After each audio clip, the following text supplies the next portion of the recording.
Welcome to my first episode of Brenna, Obviously. The ironic title for a show that searches for not so obvious answers after all. I'm Brenna Temple.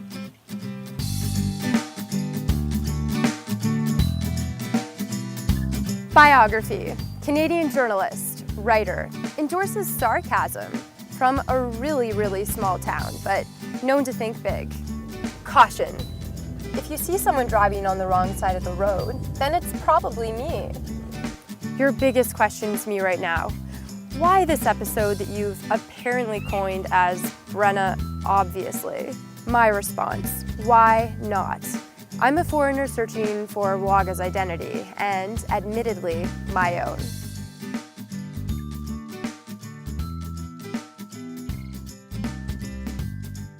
And that's got me thinking, maybe the pressure to find an identity is what stops us from doing so in the first place.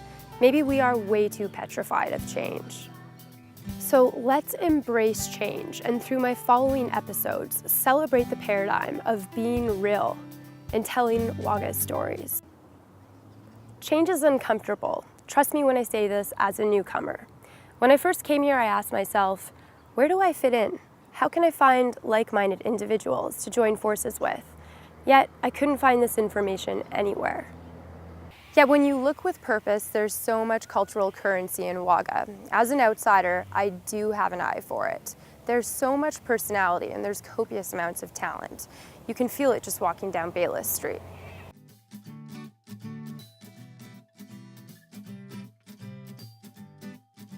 But something's been missing this whole time, a platform for all the amazingness of Waga to be portrayed. As a journalist, I do feel a responsibility, no matter where I am, to tell people's stories. If there's one thing I do know about myself, it's that I'm a realist. Yep, I raise eyebrows. It's kind of inevitable as a journalist. So let me posit to you this question. Want to know a real 21st century problem? The centralization of the media in places that deserve a decentralized voice, such as Waga. Wagga Wagga's council website cites data from 2013 that there are roughly 62,149 people living here. So why can't I find a hub, a resource that headlines Waga's most recent happenings, telling not just one side of the story, but two or more? A story should be more than its word count or its byline. Quality, not quantity. It should be about the people involved, what they're doing, and more than this, how they're actually making a difference in Waga. My goal, dig deeper, scratch far beneath the surface, and be real when telling Waga's stories.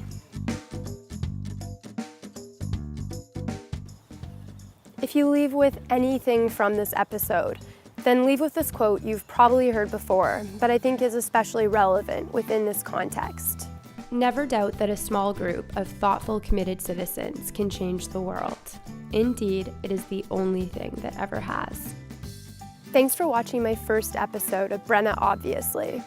I am obviously Brenna Temple. Tune in next time.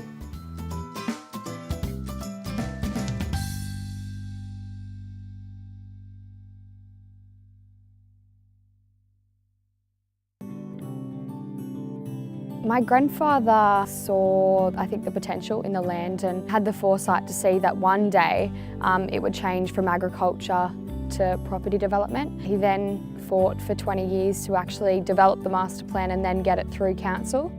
When I was growing up, there was no houses around here, only the plywood factory, and there was a strip of houses along the highway, and Cabos used to have their horses across the road just running in paddocks, and that's all there was. But Dad always knew that there'd be a progression, and he was always one never to stand in the way of progress.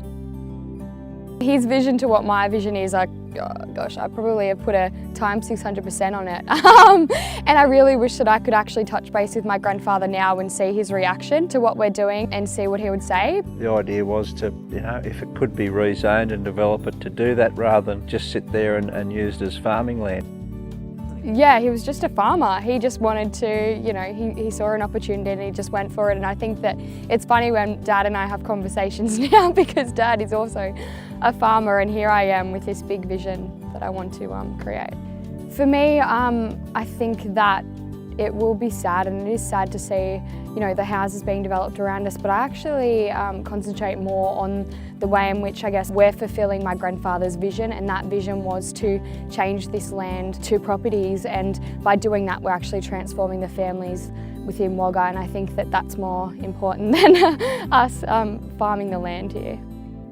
He'd be really proud because he envisaged one day that, you know, that the area would grow and there'd be lots of happy families, and it's certainly done that, and he saw the start of that in his life. I don't think he would have ever expected to have a park named after him, so last September opening the Clive Brunskill Memorial Park was really special for me.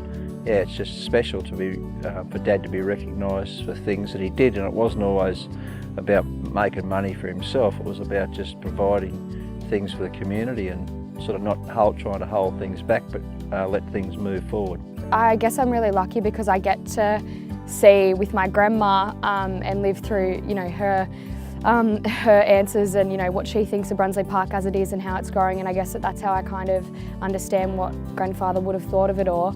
The part that I think will be the most fulfilling in terms of what he would have appreciated the most, to be honest, I think it's our family's happiness through the development of the master plan. I really think through what we're trying to do, just transforming Wagga and bringing about citywide opportunities with what we've already achieved, he would be so proud. And any step we take from here on out, he'll be even prouder of.